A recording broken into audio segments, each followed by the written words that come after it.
ভূমিকম্প ঘটে পৃথিবীর ভেতরে থাকা বিশাল টেকটনিক প্লেটগুলোর নড়াচড়া থেকে। এই প্লেটগুলো যখন একে অপরের সঙ্গে ধাক্কা খায়, ঘষা লেগে আটকে যায় বা হঠাৎ সরে যায়, তখন ভূগর্ভে জমে থাকা শক্তি মুহূর্তে মুক্তি পায়। এই শক্তির বিস্ফোরিত মুক্তি মাটিতে কম্পন সৃষ্টি করে, যেটাই ভূমিকম্প। ভূমিকম্পের তীব্রতা রিক্টার স্কেলে মাপা হয়, আর কেন্দ্রবিন্দুকে বলা হয় হাইপোসেন্টার। মাটিতে যেখান থেকে সবচেয়ে বেশি কম্পন অনুভূত হয় সেটাই এপিসেন্টার। বড় ভূমিকম্প সাধারণত প্লেট সীমান্তে ঘটে, তবে ভেতরেও চাপ সঞ্চিত হয়ে কম্পন হতে পারে। 5 কোটি বছর আগে পৃথিবীতে কোনো একদিন বা রাত হঠাৎ প্রচণ্ড শব্দে কেঁপে উঠল ভূত্বক বা ক্রাস্ট। বর্তমানে ভারত মহাসাগর, ইন্দোনেশিয়া এবং দক্ষিণ এশীয় উপমহাদেশের দেশগুলোর যেখানে অবস্থান, 7.5 কোটি বছর আগে সেখানে ছিল টেথিস মহাসাগর। সেই সাগরের তলদেশ ভেদ করে ওপরে উঠতে থাকে পলল শিলা, কারণ ভূপৃষ্ঠের নিচে দুটি টেকটনিক প্লেট, ইন্ডিয়ান এবং ইউরেশিয়ানের ভয়াবহ সংঘর্ষ হয়েছে। ইন্ডিয়ান টেকটনিক প্লেট উত্তরে সরে এসে ইউরেশিয়ানকে ধাক্কা দেয় এবং দুই প্লেটই মহাদেশীয়।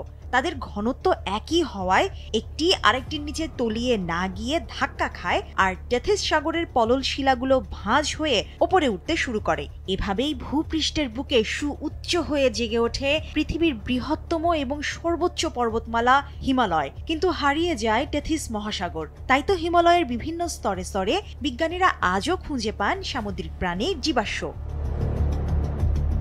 দুটি প্লেটের সংযোগস্থলকে অভিসারী সীমানা বা কনভার্জেন্ট বাউন্ডারি বলা হয়। ইন্ডিয়ান টেকটনিক প্লেট আজও সক্রিয়ভাবে প্রতি বছর 5 সেন্টিমিটার গতিতে উত্তরের দিকে সরছে, ফলে হিমালয় পর্বতমালার উচ্চতাও বাড়ছে। এ কারণেই এই অঞ্চল বেশি ভূমিকম্প প্রবণ। তবে এই স্বাভাবিক প্রক্রিয়ার মধ্যে এক অশনি সংকেত দিয়েছেন বিজ্ঞানীরা। তারা বলছেন, তিব্বতের নিচে ইন্ডিয়ান প্লেট ভাঙছে। ভূতাত্ত্বিক এক গবেষণায় দেখা গেছে, হিমালয়ের নিচে ইন্ডিয়ান প্লেট কোনো একক অবিভক্ত স্ল্যাব নয়, বরং এটি 90 থেকে 92 ডিগ্রি পূর্ব দ্রাঘিমাংশের দিকে ইয়াডংগুলু ও কোনাসাংরি রিফট জোনের কাছে নিজ থেকেই ভেঙে এবং ছিঁড়ে ভূগর্ভের অভ্যন্তরে বা আর্থ ম্যান্টেলে ডুবে যাচ্ছে।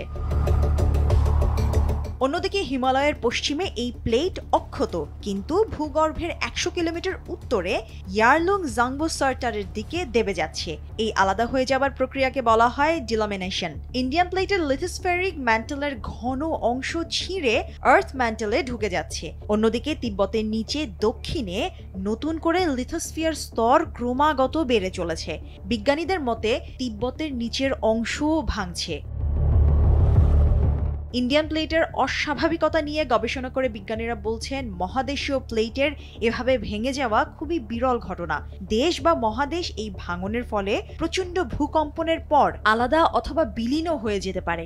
এই পুরো প্রক্রিয়ায় ভূগর্ভ এবং ভূত্বকে যেই ভয়াবহ চাপ সৃষ্টি করছে, এর ফলে ঘন ঘন ভূমিকম্প, এমনকি নতুন রিফট জোন তৈরিতেও এই ঘটনা ভূমিকা রাখবে। স্ট্যানফোর্ড বিশ্ববিদ্যালয়ের ভূপদার্থবিদ সাইমন কেম্পলার বলেন, দুই মহাদেশীয় প্লেটের সংঘর্ষ, প্লেট ভাঙা, রিফট জোন ও সার্টার লাইন, অ্যাস্টেনোস্ফেরিক ওয়েজ সৃষ্টি, ডিলামিনেশন সব মিলে হিমালয় তিব্বত অঞ্চল পৃথিবীর সবচেয়ে ভূমিকম্প প্রবণ অঞ্চলে পরিণত হয়েছে এবং শক্তিশালী ও ঘন ঘন কম্পন নিয়মিত অনুভূত হবার শঙ্কা রয়েছে।